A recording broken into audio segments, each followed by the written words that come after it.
அவரோட ஒய்ஃபுக்கிட்டேயும் ஒரு எதுவுமே சொல்லலை. அப்படியே போயிட்டுருக்கு.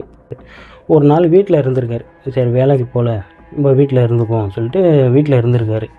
வீட்டில் இருந்தோன்னா அன்றைக்குமே உடம்பு சரியில்லைன்னு சொன்னாலுமே வா சந்தோஷமாக இருக்கலாம், வா சந்தோஷமாக இருக்கலாம்ங்கிற மாதிரி அந்த பொண்ணு இந்த ஈவினிங் டைமில் பார்த்தீங்கன்னா இவர் போயிட்டு தலை சீவிட்டு இருந்திருக்காரு. கண்ணாடியை பார்த்து தலை சீவிட்டு இருக்கும்போது அந்த பொண்ணு வந்து கிராஸ் பண்ணியிருக்கு. கிராஸ் பண்ணோன்னே அந்த ஒரு நிமிஷம் அவராலே நம்ப முடியாத ஒரு நிகழ்ச்சி அங்கே நடக்குதுங்க.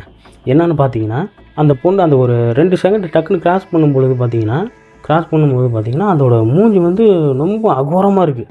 பயங்கரமாக அப்படியே மூஞ்சிலாம் வந்து ஒரு மாதிரி செதிலாக வந்து எரிஞ்சு போன மாதிரி ஒரு மாதிரி அகோரமாக இருக்குது. அகோரமாக இருந்தோன்னே டக்குன்னு திரும்பி பார்க்கும்போது பார்க்க வந்து நல்லா அழகாக இருக்குது பார்க்க. பயந்து போய் டக்குன்னு மறுபடியும் திரும்பி பார்க்குறாரு. நல்லா இருக்குது பார்க்க. உடனே சரி நம்ம எதுவும்